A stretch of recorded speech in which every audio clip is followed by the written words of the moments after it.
G'day, guys. Welcome back to Stat Chat Sports. You're here with me, Josh, BT, Steve, and Tazza, the weekly AFL podcast. Fellas, we're halfway through the season. Round 11, boys, really starting to ramp up. If you are watching this video and you're not subscribed, make sure you subscribe to the channel. Really loving all the support. We're closing in on the double ton as well, so we'd love to raise the bat. Another milestone. Let's crack straight into it. Our regular segment, hits, misses, hold fire. Looking for a team that was a big hit this week, Steve, and I'm turning my attention to you because I'm really intrigued as to what team you're going to go with here. Yeah, it's really painful for me to say this. Do it. For more than one reason, but it has to be Fremantle this week. Oh, yes. They've knocked off the D's. Not undefeated season is not going to happen. But I mean, credit to Fremantle. The way they did it, they absolutely dominated them from the second quarter onwards. You know, kicking 12 goals to 1 from the second quarter. Melbourne didn't deserve to win the game. You know, that's credit to Fremantle. But yeah, it hurts a little bit, I must admit. Yeah, so before we really dive into Freo and how good they were, Steve, obviously in the preseason, you made the very bold prediction that Melbourne would go undefeated. I got to say, I was scared. Fellas, I was scared. I think everybody was scared that this was actually going to happen. How do you feel, mate? You got so close, but so far. Yeah, you know, it was one of those calls at the start of the season where it was, what's the stupidest thing I could have thought of? You know, it had a little bit of a reason, I feel. But yeah, I didn't really expect it to happen. And then, you know, the start that they made, it was really picking up some traction. And then you've got your experts, your AFL experts starting to jump on the bandwagon as well. And, you know, it really made me start to believe it even more. But, you know, that all literally just came crashing down. So We respect the boldness of the call. Bold predictions coming up in our next video as well. BT, let's just touch on Freo here. Well, let's not touch on it, but let's go in here deep because they were exceptional off the back of a very good third quarter. One of the best quarters in Fremantle history. Yeah, I watched the whole game. That first half, obviously the first quarter, they were losing, looking like the old Fremantle. Then Stephen May got injured and it just completely turned in that third quarter. They had 56 more marks. 56 more marks. They dominated. Melbourne looked tired. They just could not run, could not keep up with Fremantle. And yeah, I don't know if it was purely because of Stephen. They looked a bit lost down back once he went down. Lever didn't know where to go, who to play on. It was just a bit messy for Melbourne. They didn't look the same, but credit to Fremantle. They played exceptional. They did. And Tazza, I think the forward pressure from Freo, we've been big on it this year. And like BT said, with the leadership of May out, the forwards put the pressure on and Melbourne seemed to struggle. Yeah, you got your guys like Lockie Schultz, kick 4. Michael Frederick brought out the party tricks as well. But yeah, that little mosquito fleet, the guys buzzing around up forward, they were elite. They were electric everywhere and just pestering. From that second half onwards, they were all over it. Their forward line's like a Richmond type from a few years ago. Just that constant pressure and get that ball forward. Just that chaos. Yeah, chaos ball kind of. They've turned into a bit of a chaos ball team. Hey, Steve, Nat 5 still yet to come back into the team. Where does he fit? Where does he play? Straight back in the guts, bringing him through the forward line. What do you see as the best role for Fifey? I honestly don't think he needs to come back. I know he will, obviously, but like you don't want to upset what's happening there already. I mean, he's a key figure for him. That's obvious, but sometimes that can disrupt it a little bit. But I mean, look, he's obviously going to come back in.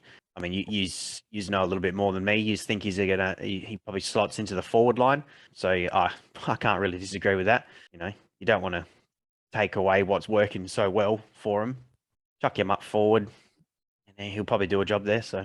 Before we move on to our miss, I just want to run through with you boys a real quick fire answer, starting with Professor Tazza, who does love to give out some grades on teams. Freo, have they gone above Brisbane? Are they the number 2 contender or even number 1? But would you say that they're definitely now the number 2 contender to Melbourne? Tazza? No, Nah, I've still got Brisbane as number 2 for me. Freo the 3rd. I mean, Carlton, I don't think have shown enough just yet. They're in patches, but Freo's a couple of losses before. I'd kind of gone off them a little bit, but You're not there. I think Brisbane you're is not still sold. rolling. You're not sold. No, I'm not. Brisbane still have, I think, the list there, whereas Freo are still building. I don't think they're quite there yet, but Brisbane are ready to go.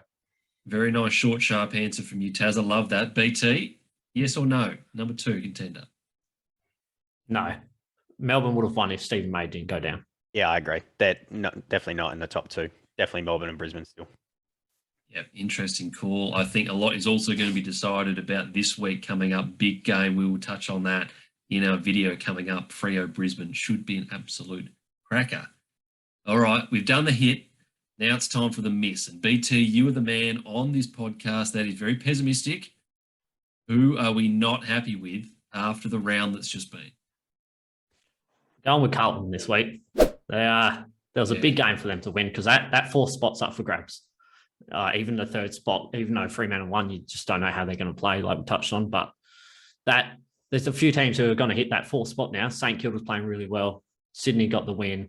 So Carlton need to win these games. And Collingwood, they've looked all right this season, but they're a team you can definitely beat. And now Jacob Wiedering's out for 6 weeks now, so that's a massive loss for them.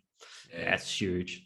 I was looking over the stats, and they won majority of the stats, but they only went at 35% going inside forward 50. So with Harry Mackay gone, obviously Charlie Curnow, he's the best key forward in the game at the moment, but they just couldn't hit a target going in forward 50, and then going the opposite direction was complete opposite. The Collingwood were finding easy open targets. Still sidebottom had 4 marks inside 50.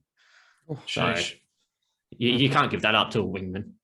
You're not gonna win many games if that happens. Hey, Steve, Paddy Cripps was arguably the best player in the competition through the first 4 to 6 weeks. Since coming back from his little spell on the sidelines, hasn't quite been as effective as he was at the start of the season. Do you reckon that's a big problem for Carlton? You know, they ride on the shoulders of Paddy Cripps. Yeah, I think they do to a degree. I mean, he's their skipper, so he's obviously the one that they look to for the leadership and to pick up the team when things aren't really going their way. But I don't know. He did his hamstring, didn't he? And he only missed like a week, wasn't it? Yeah, it was quite surprising.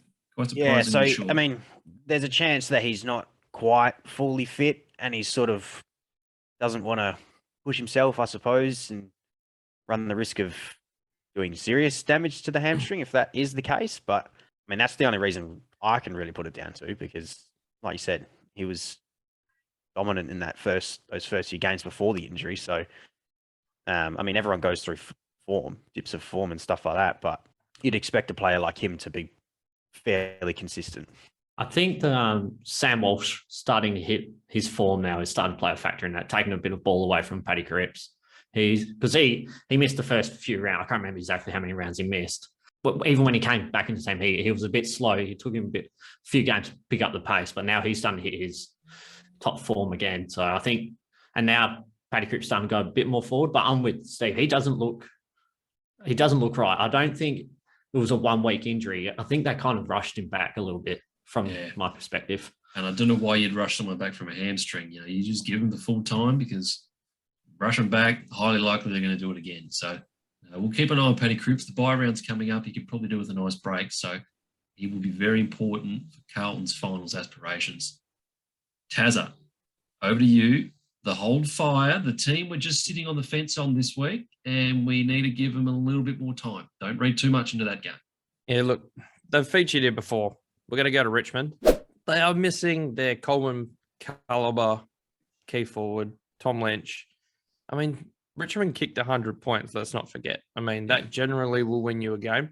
You can make the argument that, yeah, they kicked 100 points, but they also gave up 106 with a backline that's just about got everyone that they need in there. But, I mean, when you're up against the Bud and he decides to turn it on, what can you do? He's pretty unstoppable at full flight. But you go to the SCG, Sydney at the SCG are a tough ask. This was a bit of an 8-pointer, I'd say. It was a real big game for Richmond to lose. But I mean, I think they'll be back. They'll be in the top 8 come the end of the year, and just need to hold off for a bit. They're on the bye now. The week off will help them, and they'll be back. Yeah, we amped this up as the game of the week last week, and certainly delivered. I think we were split as well on the tips, 2 and 2. But BT, you had a bit of inside information during the week as well to help secure your tip, I hear. Down at Kmart on, was it Friday? It was just before the game. Looking at some electronics down at Kmart. Turn to my right. There's old mate Ben Cousins. Right there, his daughter just chilling out. Hey boy. So went up to him, asked him who he's got for Friday night. He's like, "Oh, Sydney at home. Lock him in." And that's what happened. He knows what he's talking about, old mate Benny. There you go. Benny always knows. Love it. But yeah, don't be too intrusive on him while he's just doing his personal business, Just ask a question, get out, leave him alone. So I like that, getting the information you need to know. Good work with Richmond. You could have had Sydney as well for the hold fire, I think. That was a really interesting game. I just want to go around the panel as well. Another quick, short, sharp answer. The 50-metre penalty, or the lack thereof. Tazza, your thoughts? Would you have paid it? Wouldn't you have paid it? Pay it. Yeah. Should have been 50. It's the rules. It's pure and simple. It's the rules. Pay it. Steve? Yeah, you got to pay it.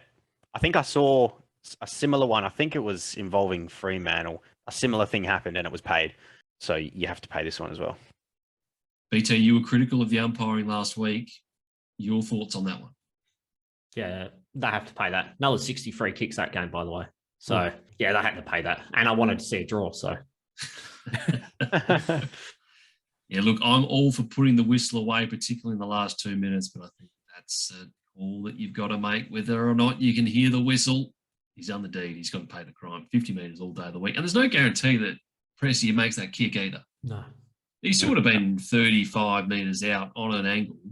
So it was a good angle too. Yeah. So no guarantee. So anyway, we'll look back on this one at the end of the season. And if there's 2 points separating the Swans and Richmonds, there's a chance that there could be. We'll know exactly who to turn to with the 50-metre penalty. There you go.